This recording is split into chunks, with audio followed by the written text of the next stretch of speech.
But once again, because I have done a good job with my finances over the last 20 years, this is not something that happened over 2 years. I've saved diligently for 20 years. I was able to say, yep, it's $2,000, not a problem. You want a credit card or how do you want the money? Yes, it's $20,000 for therapeutic treatment. If that's what I need, do I want to spend $20,000 on therapeutic treatment? No, but I can if it gets me better. Hello, and welcome to Financials Podcast, Future Rich. I'm your host, Barbara Ginty, and I'm also a CFP, which is a certified financial planner. And today I am back with the lovely Amy. Hi, Amy. Hi, Barbara. It's good to see you again. It's been a little bit since we last talked. I talk to Barbara every day, by the way, but I mean, talked on on the podcast. on the show. Yeah. So I had Amy come on because I thought it was easier to kind of talk about. We are going to do the much anticipated part 2 of I guess it's the birth story or the delivery story. And I did not want to do a part 2 until I had hit a certain benchmark where I felt like I was actually better. So hopefully this isn't a little premature. I'll knock on wood. But I'm officially 8 weeks post-treatment. And we'll get into what treatment that's for. But I'm 8 weeks post-treatment, and your recurrence risk for what I'm about to talk about is quite high. I think it's as high as 40%. I actually stopped looking when I found out how high it was because it was a little disheartening. So as of today, the recurrence risk should be going down substantially. And so I'm hoping that means I'm on a continued path of health. But I didn't want to talk about part 2 until I had hit that 8-week mark. So today's the day. Monday the 20th. Yay, I made it. And do you want to just do like a little mini recap of like what we talked about the first time, just in case? And you should listen to that episode if you haven't yet. Yeah, so if you haven't listened to the episode, I would only listen to it if you're not currently pregnant or looking to be pregnant. I would not listen to it. I think the only lessons that can be learned from my episode are if you run a hospital. I don't think you can learn a whole lot if you're pregnant or going to be pregnant. I think it's just a bit scary. So with that being said, this is your time to tune out. And so if you're still listening, you are been forewarned. So essentially what happened is I really wanted an induction. Induction days were not available for when I wanted to give birth. So a C-section was. So that felt like the safest option for the baby. And also for me, having a scheduled C-section, that felt safe. Being over 40 and IVF, I didn't want to wait till 40 weeks. Your stillborn risk, according to this paper I read, this white paper, your stillborn risk doubles. So we did the scheduled C-section. I then had what's technically a severe bleed, pretty close to a hemorrhage, felt pretty miserable, had excruciating pain for 4 days, was on a ton of oxy, don't remember much of the hospital stay except for the pain, then was discharged by the hospital. Nobody ran a CBC on me, which would have indicated that my white count was high, which would have indicated I had an infection. I was discharged from the hospital. I went home and had convulsions, full body, extreme shaking, could not control my body. It was very scary. Called 911, and after the shaking subsided, I had extreme internal pain. It felt like I had been lit on fire. So just for reference, that pain was felt on the max that was allowed in the hospital of oxy, max dose of Tylenol, max dose of Advil.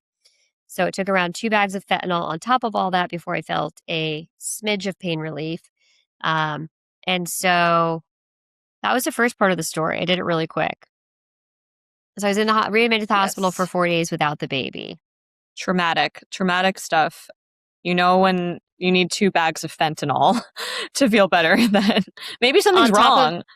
On top of the oxy. Yeah. And the way they do the Tylenol and the ibuprofen is really interesting. I learned this. It's as strong as a narcotic when you're maxing out your Tylenol and your ibuprofen, like the amount allowed when you're doing both. So I was on a ton of pain medicine before the fentanyl. So anyway, so that seemed like in the moment the worst part, but I guess now I've learned it can always get worse. So after that, I was released. I was in really rough shape. I don't think having such a severe infection after losing so much blood after surgery, after pregnancy is ideal. So I was in pretty rough shape. I slept in a chair. I slept in a recliner for a total of 10 weeks, but definitely post that. But then I felt like I was starting to maybe get a little bit better.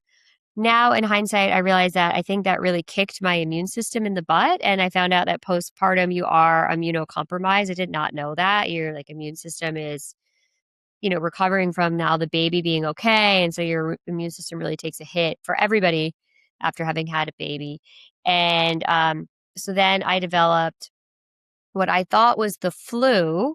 Now, I naively thought by pumping, I wasn't breastfeeding, I was pumping, that you couldn't get mastitis. I don't know why I thought this, but in my, state that I was, I for some reason thought couldn't get mastitis because I wasn't having that contact with the baby. I was just pumping and everything was sanitized. So I went to urgent care thinking I had the flu. I felt horrendous. And it turned out I had a huge, huge welt um, on my breast. And it turned out it was mastitis. I did actually make them run a flu test and a COVID test on me because I felt so bad. I was like, just in case. So then they put me on antibiotic, which was supposed to clear up. I had this huge well. It was supposed to clear up the well, and then that's why you have the fever. And I don't know that I ran a pure fever because I was still on a ton of ibuprofen and Tylenol because I still had I was still having a lot of pain. Um, Not as bad as I had when they had the infection, but I just like still was taking a lot of pain medicine. Um, and so I went on antibiotics for that and it wasn't clearing. I called the doctor's office. They extended the script. I never was asked to come in and I was very nervous about that because I was like, I've never dealt with this before. And they're like, well, you'll know when it's gone. And I was like, I didn't even know I had it. So how will I know when I'm better? So I paid for a lactation consultant who also was an RN. And they were very nice. I begged for them to change their schedule for this woman to come to my house and paid a travel fee because I was just really worried. And I felt like I was developing the same welt on the other breast, which didn't feel possible given I was on so many antibiotics. So she had me taking supplements. I was taking sunflower lectin and I was taking Sudafed to try to get the breast milk to get it to reduce so to be less likely to have this mastitis continue. And so the one resolved, and I had like a little bit of time between, and then it felt like that other side was then getting infected and had a bit of a welt on the other side, just like what had happened on the first side. But I was now checking myself to see, and it started to develop. And so I went in for, I guess at this point it would have been my 6 week, but technically I was in 7 week because I had the extra hospital stay. And I just said, I'm still having a ton of discomfort. I'm sleeping in a chair. I'm like really not feeling good. And they were like, oh, you really need to go see a physical therapist. That's the problem. I was like, I don't know how you work out when you have this much discomfort, but okay, if that's what you say. I mean, I don't know anything. So I booked a physical therapy appointment. I think it was like the following week. Still having things had just gotten worse. So I went to physical therapy, was not feeling good. And the physical therapist was like, physical therapy is not going to solve this problem. You need to be seen by an MD. You need to be seen by a doctor. Something's not right. Like you shouldn't have this much pain. I was like, well, maybe it's just like the mastitis. And the physical therapist was like, no, you need to be seen by a doctor. So I called up the doctor. They had originally scheduled an ultrasound for the week following because I was like, I don't think something is right here. I just don't feel like I'm getting better. I don't feel like I should be this uncomfortable. Like it hurts to be in a car and like still sleeping in a recliner. Like, I just don't understand why I'm not recovering. So I went back in. They got me in that day, the day I went to see the physical therapist who was like, I cannot work on you. You need to go to the doctor. So I went back into my OBGYN. They did an ultrasound. They thought they found something. And given that I was in so much pain, they readmitted me to the hospital. Back into the hospital. This was on April 9th. So I was like a few days away from hitting the 8 week mark postpartum. And so, Wow. So yeah. So just that's so so basically, yeah, it's like, just so I guess many this is instances where people aren't like listening to aren't you. You're like, listening. I am in Yeah, pain. I think the big takeaway is you know your body, but and I'm an educated person. I'm confident for advocating for myself. It is really hard when you've never been through something before and you're saying it's not right, and somebody who has more experience in it is saying, no, I think it's fine. And you're like, well, Yeah. I've never had a C-section. I've never had mastitis. I've never had a uterine infection. I've never hemorrhaged before. And I'm going to classify myself as a hemorrhage. I lost a lot of blood for my body size. Technically, it was a severe bleed, but I was not far off from a technical hemorrhage. So I was like, is it in my head that I'm in all this pain? And just for the record, I'm a person who doesn't like to take Tylenol and Advil. Like, I only take it if I need it. Yeah. And so it was just to be honest, it was very confusing. I'm feeling in pain and I'm being told like it's a normal part of the recovery. And I was just like, in my head, I'm like, how does anyone have a child? Because I have never felt as much pain as I've felt. People say pregnancy is uncomfortable. Pregnancy was a cakewalk compared to this. And I gained a lot of weight during the pregnancy, and that's not what I wanted. But I gained a lot of weight and I was uncomfortable for sure at times, but I had so much pain. And so they readmitted me to the hospital. My girlfriend, who's an RN, came and sat with me. The fentanyl was not working. I only got one bag of fentanyl and it wasn't really working for me. I don't think it worked great the first time, which is why I think I needed 2 bags on top of the oxy, because this time I didn't have any oxy. Um, so she got me a different pain medicine that worked really well or much better. And so it was nice to have had a friend with me in the ER because all these times I'm alone. Um, and Yeah. so it was nice to have a friend because she was like, no, you were in pain. I know you. You were having a hard time talking. I'm talking Yeah. perfectly fine now. But when you're in pain, it was like hard to like. So she was there and she could see I was like visibly in pain. So it's nice to have that reassurance to have someone else there who's like, nope, it's not in your head. You are actually in pain. Because I've just been told so many times that what I was experiencing was normal. And so I don't Yeah. know. I'm kind of the type of person that just sucks stuff up. And in this instance, like postpartum, it really backfired on me to suck everything up because I should have said, no, this is not normal. I'm not okay with this level of pain. I wanted investigated. And so the second time I was kind of furious, right? I have a new baby. I've been sick the majority of the time. I've been in pain the majority of the times. I said to them, I want every test run. Like, you have to figure out what's Hmm. going on. I want a CT scan. I want an MRI. I want an ultrasound. I want all the blood work. I want a blood culture. I want it all because it doesn't make any sense. So they found nothing, which didn't make any sense to me, but I will tell you what I think my thesis is after this. So they treated me for a uterine infection because it is very possible that if the uterine infection wasn't taken care of the first time, that it did come back because I had so much pain with the uterine infection the first time. So they treated me again for the uterine infection, put me on a ton of antibiotics. Then I started to feel better, which made everyone think like, yes, it was a uterine infection because if the pain goes away with the antibiotics, it usually means that you have an infection. Although everything looked kind of normal at the time. So then I was discharged after it was like technically it was in Thursday and Friday, I believe it was, or Friday and Saturday. And then I got discharged after all that. They put me on more antibiotics. And they were like, that will also take care of the mastitis that you have.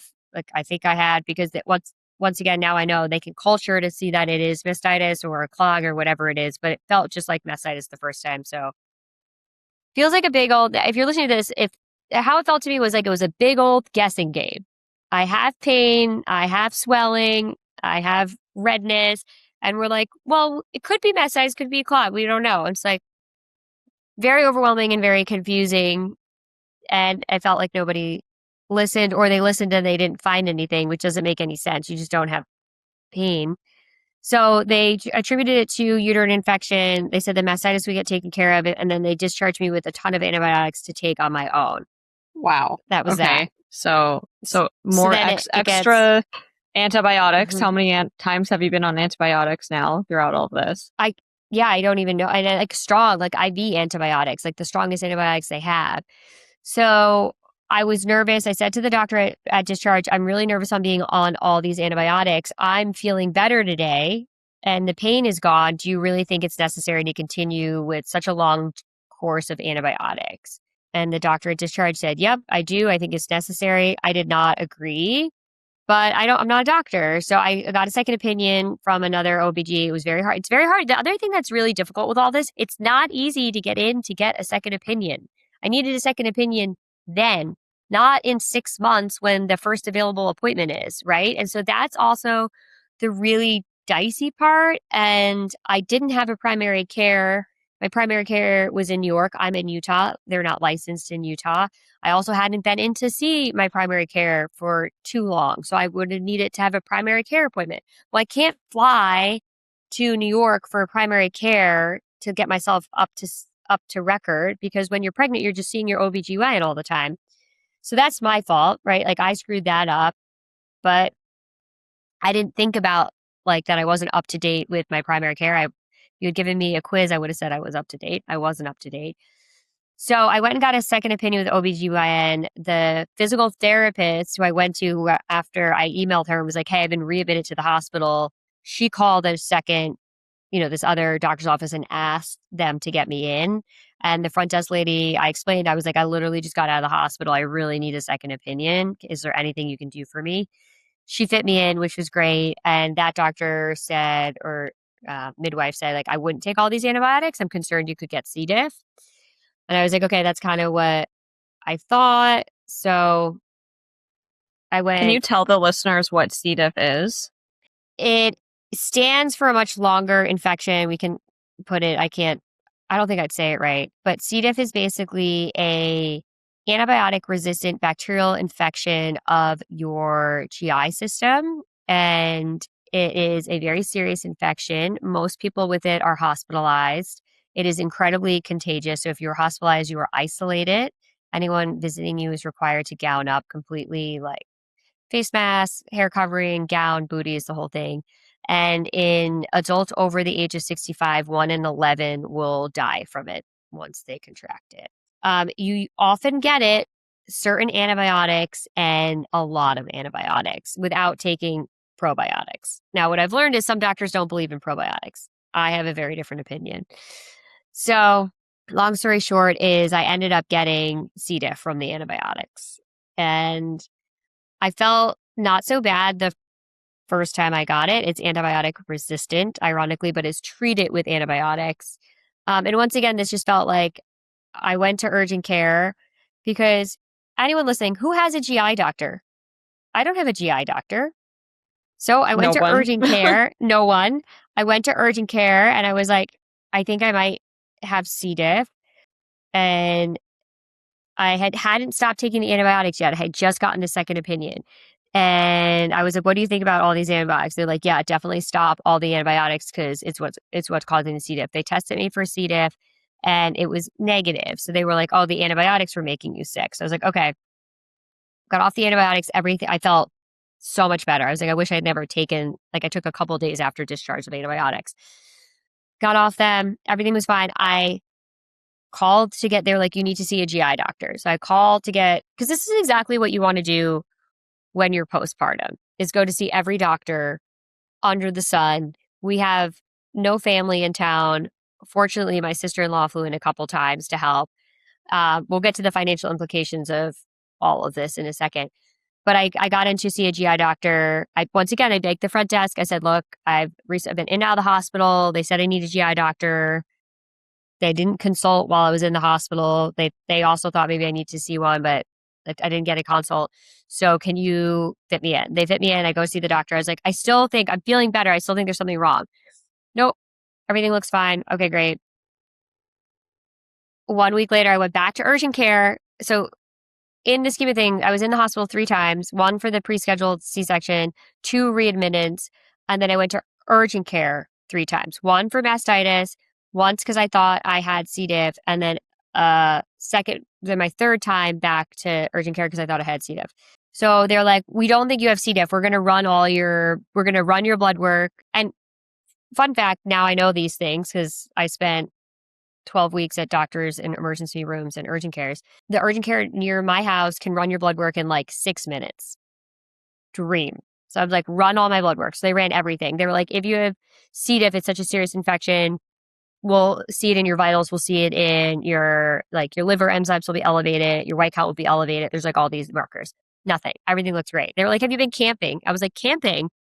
Camping? No, I've not been camping. They're like, well, maybe you have E. coli. I was like, I don't have E. coli. I was like, just test me for C. diff. Sure enough. And then they sent me home. They're like, no, we really don't think you have C. diff. So I'm around my brand new baby, which there is no protocol for being around a new baby. But if you're old, if you're 65, you are in a separate hospital room with extra procedures because it's so contagious. So I go back home.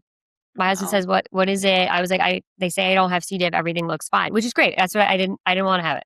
They called me on, I think it was a Monday night at like 9 o'clock, and they're like, you're positive for C. diff. And I was like, I'm holding my baby. I was like, Yeah. I have C. diff? I was so shocked. I didn't even know what to do. I like almost dropped my phone. I was like, how can I be positive for C. diff? Everybody said I couldn't get C. diff. That's what, like, I brought it up to the doctor at discharge. I was like, I'm worried about C. diff. And he was like, nope, like, these are the antibiotics you need to be on. Like, it's fine. Yeah. They just don't So listen. the theme of the story, the moral of the story is nobody listened to me for what turned out to be, I don't know, 16 weeks. So I was positive. I told the night nurses immediately because they're coming into my house. I was like, I'm positive for C. diff. I have been holding the baby. I will stay, away. So basically what I did, even though technically I didn't need to, but once again, there really isn't a protocol for having this postpartum. It affects people older than 65 most often because it's very common for it to spread in a hospital or nursing home setting. So the doctors were like, the baby shouldn't get it. But once again, there's not a lot of studies on this for somebody my Yeah. age getting And it postpartum. this is your brand new baby. You don't want to Well, risk and anything with also her. I shouldn't hemorrhage. I shouldn't get a uterine infection. I shouldn't be discharged to have convulsions. I shouldn't be readmitted for a uterine infection. I shouldn't get double mastitis. I shouldn't. They were all extremely rare instances, and everyone said it shouldn't happen. So therefore, we won't investigate it. So when they said you shouldn't give C. diff to your baby, yeah, I shouldn't. But excuse my language, but I effing have C. diff, and I shouldn't have it. I shouldn't have had any of these things. And everyone keeps acting like, well, it shouldn't happen. Well, why don't we start doing a little more research than saying it shouldn't happen? Because it is happening, and it has been happening. Everything that has happened is incredibly rare, but it's happening. And so I took it upon myself because I was tired of listening to people who clearly don't see, first of all, they say it shouldn't happen. They don't deal with the ramifications of when it does happen. I'm living the ramifications of it happening. Even though it shouldn't happen, it is happening, and I'm living with the ramifications. And so I decided to quarantine from the baby and my husband and everybody, which I have to say, I did pretty well mental health wise. This was kind of my breaking point. Being quarantining from your baby and being isolated at 10 weeks postpartum after all the other complications was really hard. I found it really hard. Like to hear your baby cry and not be able to hold your baby or comfort your baby, and with being so sick and with worrying about, like, will you ever get better, was really, Yeah. really, really difficult. That was probably the most difficult part of the whole thing. Yeah. And then just so that it's not so depressing, I'll just speed it up. The first round of treatment they gave me is not the gold standard for treatment.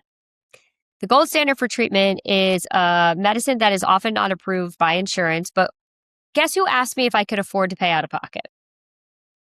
No Who? one. Nobody. Nope. So they gave me the cheapest treatment, which is not the most effective treatment. So it didn't work. So it came back. And what I learned in this whole thing is when it came back with a vengeance. And that's when my numbers looked terrible. My liver enzymes elevated. My white count had, now I know my regular white count's actually quite low when I'm healthy. So my white count was like double or triple. My vitals were really bad. So I actually was really worried I was going to get admitted to the hospital because everything looked pretty bad. And the last thing I wanted to do was go back to the hospital for a fourth stay. So at this point, I had gotten a really wonderful primary care doctor who had given me her cell phone number because I was like, I honest to God thought I might die. I just thought the complications were Yeah. getting so severe and so complicated. I just didn't know how much my body could take. And so I was fortunate to find a really great primary care. We'll talk about the cost there. They gave me IV fluids and were able to kind of stabilize my vitals so I could go home with the understanding that if I felt worse or got worse, I had to go to the ER. I was able to stay hydrated enough and get the antibiotics going again. I paid out of pocket for the antibiotics because they're the better treatment with a better statistic on mitigating the infection. And so then that worked. And so the reason I didn't want to do the follow up was because I had just finished the antibiotics. And so I didn't know if they were going to work because the first time didn't work at all. And so now I'm officially 8 weeks with, Wow.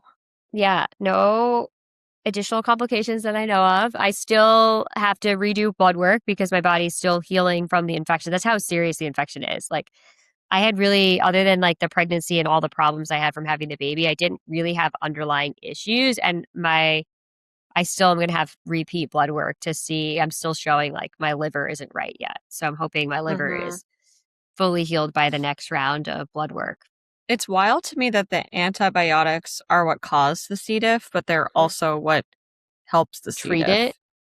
Yeah. Yeah, it's to me, it was crazy. And there are certain antibiotics that are more known for causing C. diff. And so, because they never, I mean, the first time I was in the hospital, they said it was a uterine infection, but I had to pull the medical. I don't know that they actually pinpointed that. Like, I don't know if there's a way to know if you have a uterine infection. And so they just give you all of these what are called broad spectrum antibiotics.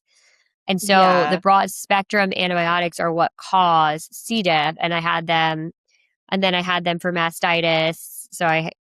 And then I had them again for the uterine infection and, also for the other mastitis. And so it was just a ton of antibiotics. And, in hindsight, what I wish is somebody had run my white count when I complained of pain back in February. And if the infection hadn't gotten so out of hand, then maybe it would have been solved with, like a 7-day oral course of antibiotic and actually been taken care of. And then I don't think I would have had all of these subsequent infections because I wouldn't Yeah. have ruined my immune system with the first one going so severe. But I would say that everything I dealt with, the C. diff was the most isolating and the scariest.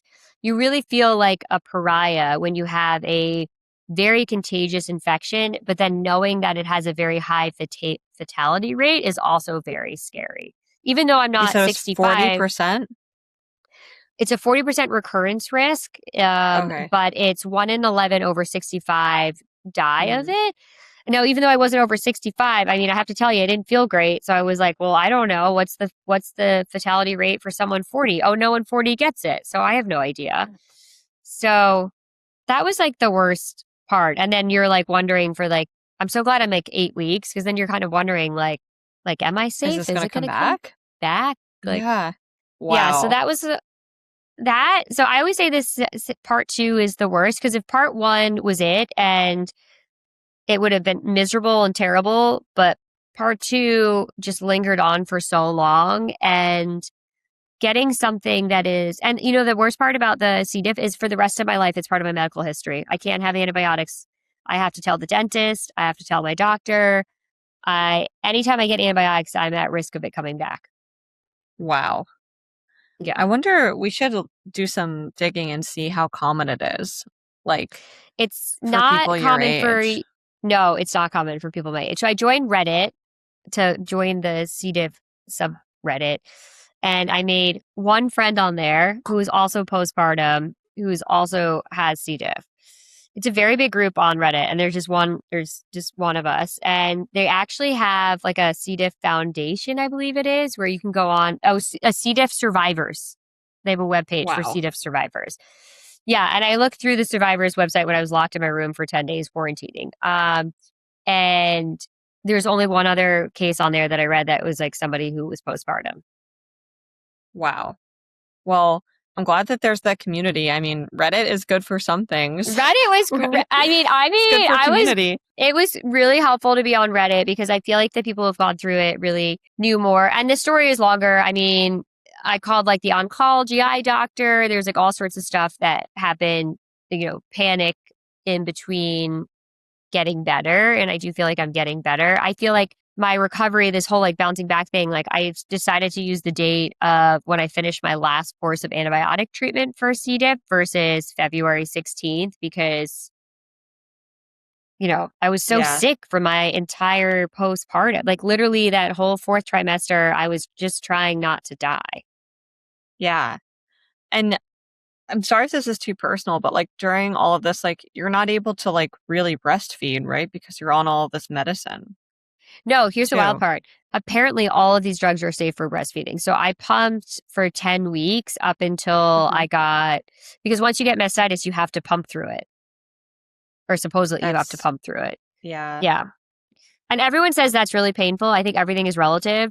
The uterine infection was the worst pain of my entire life. Like, it was excruciating. And then C. diff is also pretty painful. I don't think that this is possible, but I kept having nightmares that my C-section scar was ripping open because of all of the swelling. I was so swollen from the C. diff. I had so much, it causes a ton of inflammation.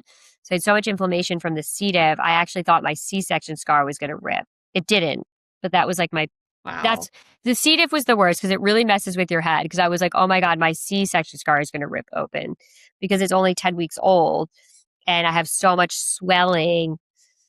Yeah. So, And you had to do a whole diet, right? mhm, yep. So you don't have to. Once again, the doctor's like, oh, you don't have to. You can do what you want. Not, I don't find that to be true. Like, when you're dealing with such extreme inflammation in your body, like, I still have elevated liver enzymes. So I still have inflammation Hmm. in my liver. So I went on a very strict diet per my friends on Reddit. This is what other people have done. I am still on the diet. No caffeine.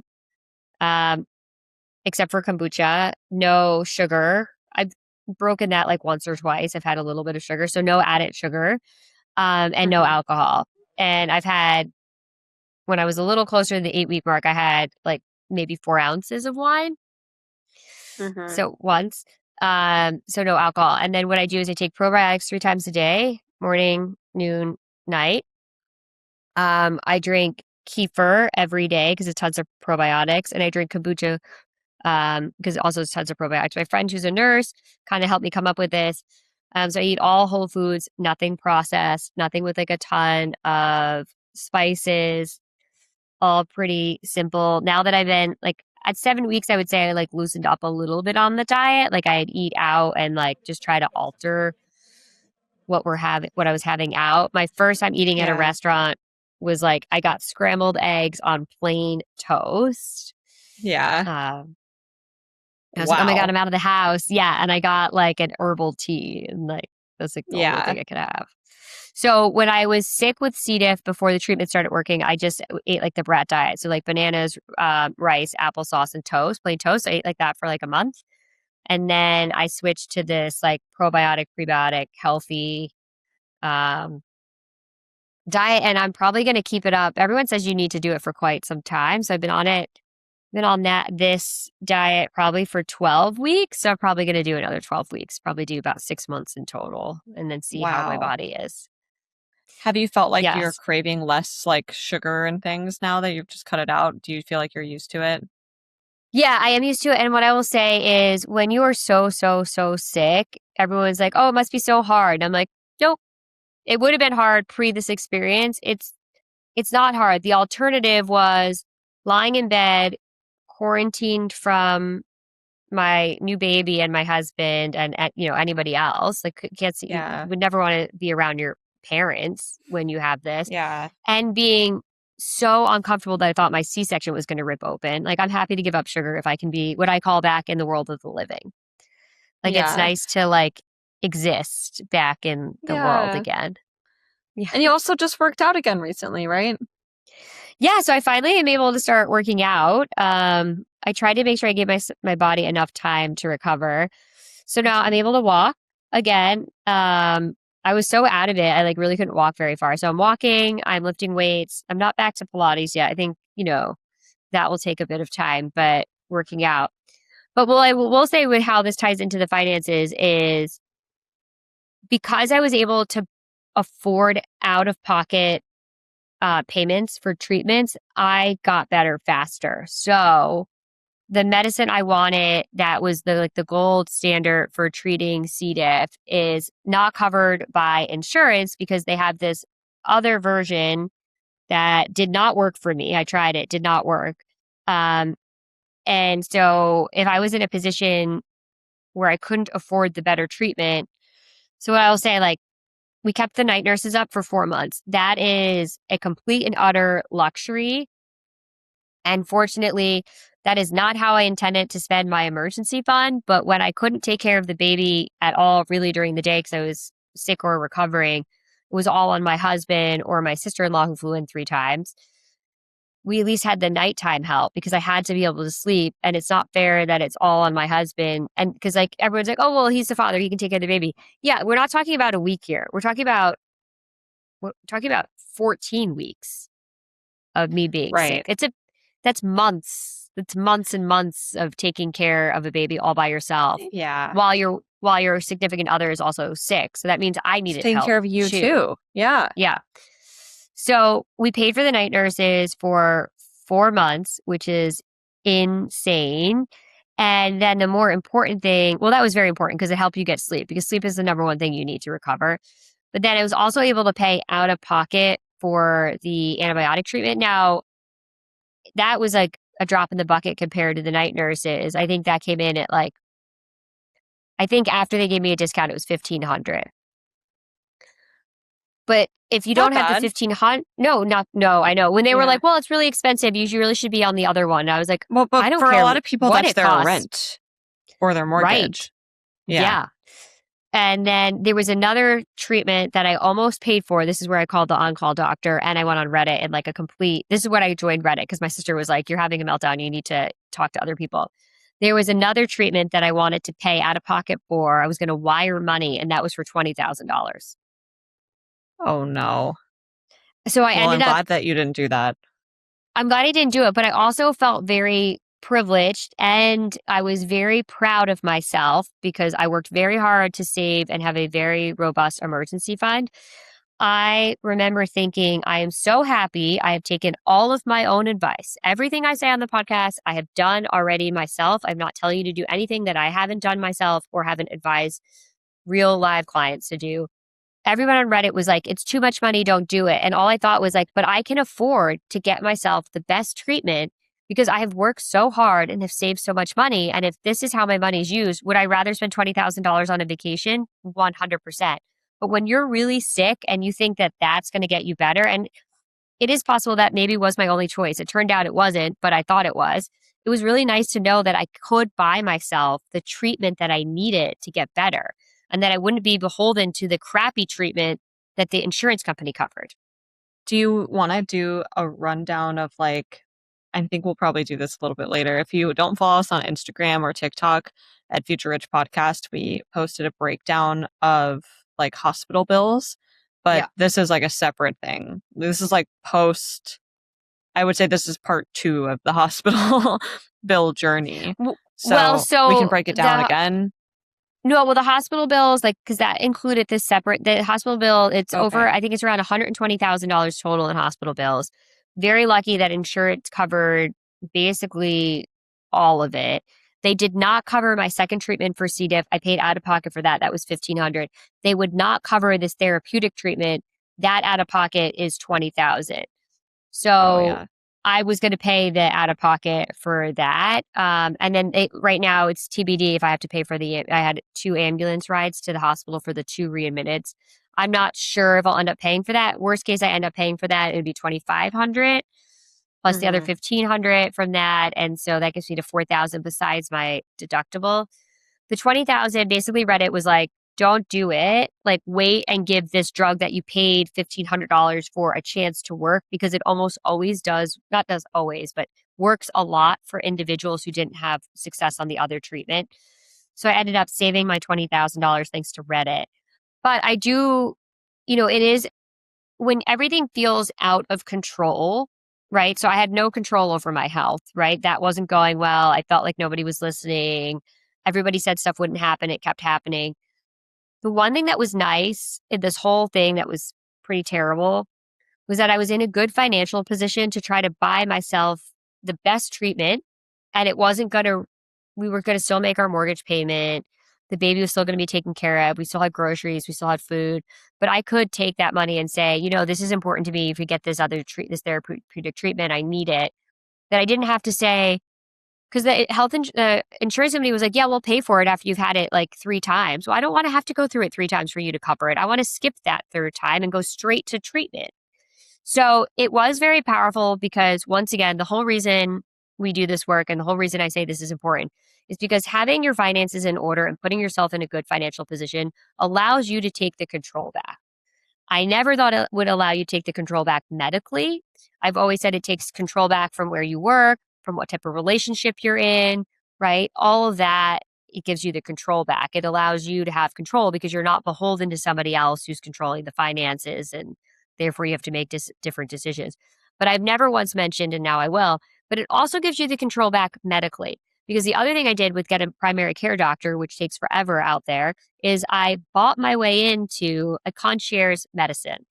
So I spent $2,000 to buy into a doctor's office who could see me right away, who was willing to give me their cell phone number, who would take on basically what I would call a dumpster fire, because you're taking on a patient who needs a lot of care immediately, which is disruptive to your current situation. And anybody out there knows, if you try to make a doctor's appointment as a new patient, good luck. You're going to wait 6 months, 4 months, 3 months. I didn't have that time. But once again, because I have done a good job with my finances over the last 20 years, this is not something that happened over 2 years. I've saved diligently for 20 years. I was able to say, yep, it's $2,000, not a problem. You want a credit card, or how do you want the money? Yes, it's $20,000 for therapeutic treatment. If that's what I need, do I want to spend $20,000 on therapeutic treatment? No, but I can if it gets me better. And so, having done all the things I've told everyone on the show to do really made such a big difference in, at least for me, feeling like I could throw money at this and try to get myself better care and and hopefully save my life, right? Because I really thought the last battle was really going to do me in. I was very, very, very worried that I was going to end up back in the hospital with more complications, with more problems. And so I was very, very, very grateful to have done a good job with my finances so that I could hire a phenomenal primary care doctor. I could pay out of pocket for the best treatment. And I could even buy a therapeutic treatment that so many people can't afford, or have to go through being sick for 6 months before insurance would even consider it. Yeah. I mean, we could go on about how the system is broken with that, where it's like you pay healthcare for what? Like we all have to pay healthcare every month, and then it still takes so much time to get in. We're like It's time and the effort. Yeah. countries that have universal healthcare, they always complain about how the wait time, how long the wait time is to get help, and it's the same thing here when we do actually have to pay for privatized healthcare.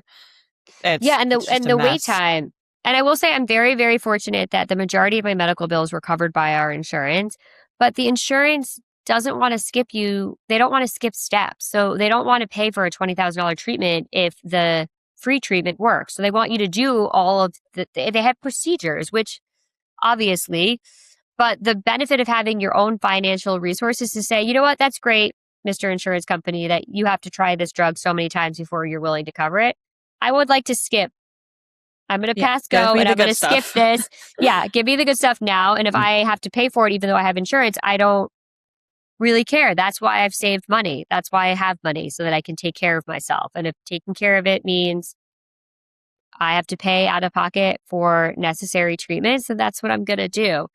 But I've never Yeah. really said on the podcast that one of the other benefits of having, you're putting yourself in a really good financial position and saving that emergency fund is, God forbid you get sick, you can get the care you need and you can afford, like, I've definitely, I'm sure there's people who say, don't call the ambulance, it's too expensive. Like, that was not a thought in my head.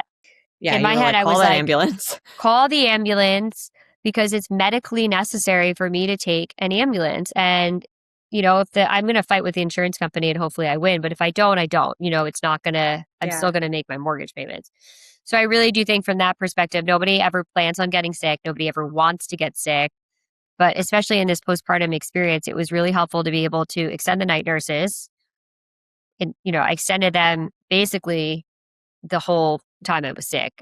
The whole time we were sick, we had 7 days a week, 10 to 6. And it was a complete dream because I don't know what would have happened if it was. I mean, my sister in law was a dream. She came out 3 times, Yeah. spent 3 weeks with us, but 3 weeks is not 16, and it was incredibly helpful. Yeah. She came out after every hospital stay and the C. diff dike when I was like really, really, really ill. She came out for all of that. Um, Hmm.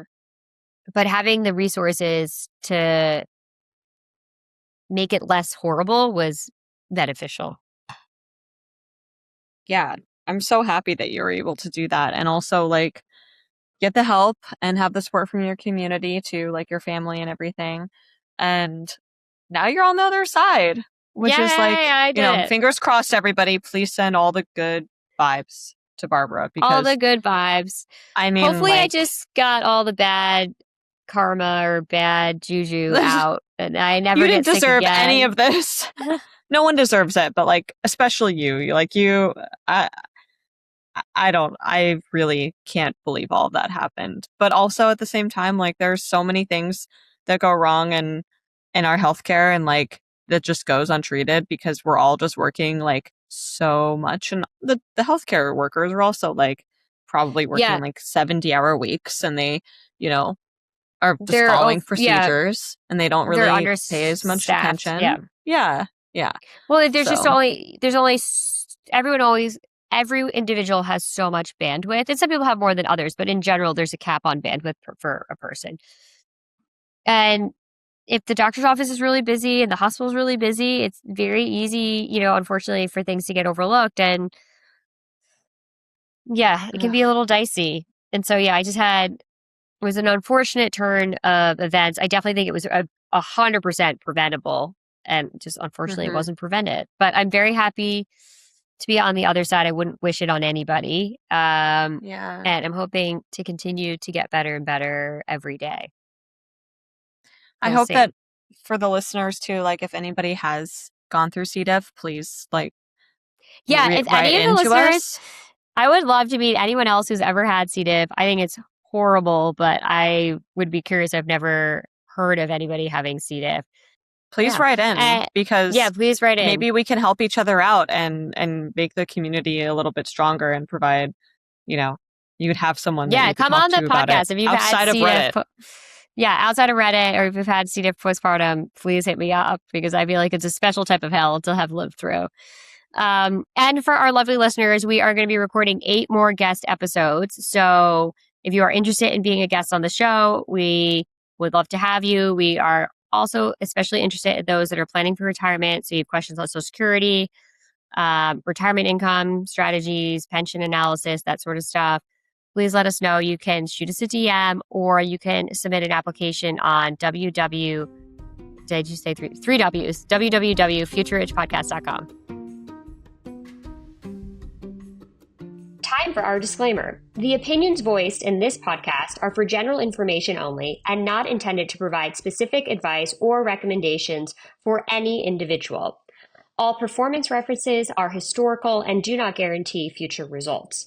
Make sure that you consult with your own legal, tax, and/or financial advisor before making any decisions.